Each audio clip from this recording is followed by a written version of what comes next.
Just a wrap up of the city council meeting for the city of Grand Rapids for Monday, December 21st, 2020. Just a couple of things on the consent agenda.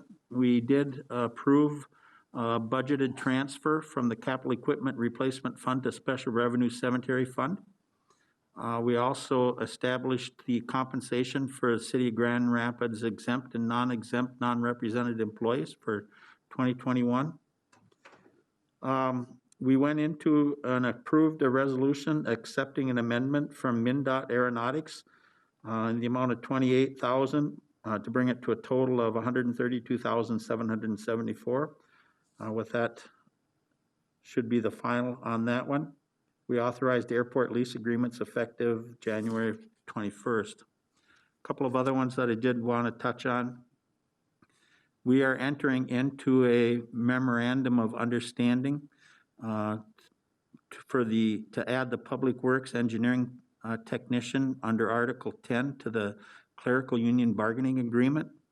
We have 5 unions in the city of Grand Rapids, so this employee will be coming in underneath the clerical side of the operation at the city. We adopted a resolution amending the 2101, the housing and redevelopment. We've been working on this for several years, trying to figure a more efficient, effective way to manage the assets of the HRA for the city of Grand Rapids.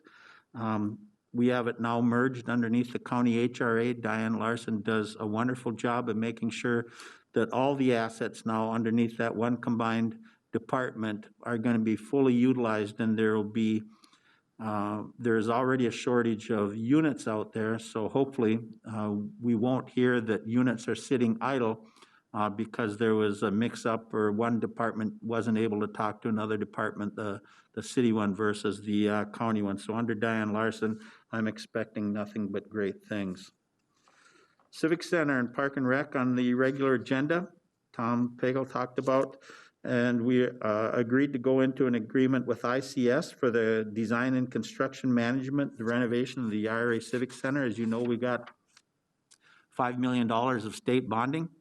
In order to go along with that, we also authorized and requested a resolution to go out for the state to impose a local sales and use tax to cover the city's portion of that IRA Civic Center renovation. So we got $5 million from the state of Minnesota under bonding, and it's going to take another $5 to $6 million on the city side. So we're hoping that at some point in time, the state will authorize us to impose a local sales and use tax to cover the city's portion versus it being put on to the tax side of every city resident. So one way is equitable in that everyone that uses the place helps pay for it versus 100% of those funds coming just from the city residents.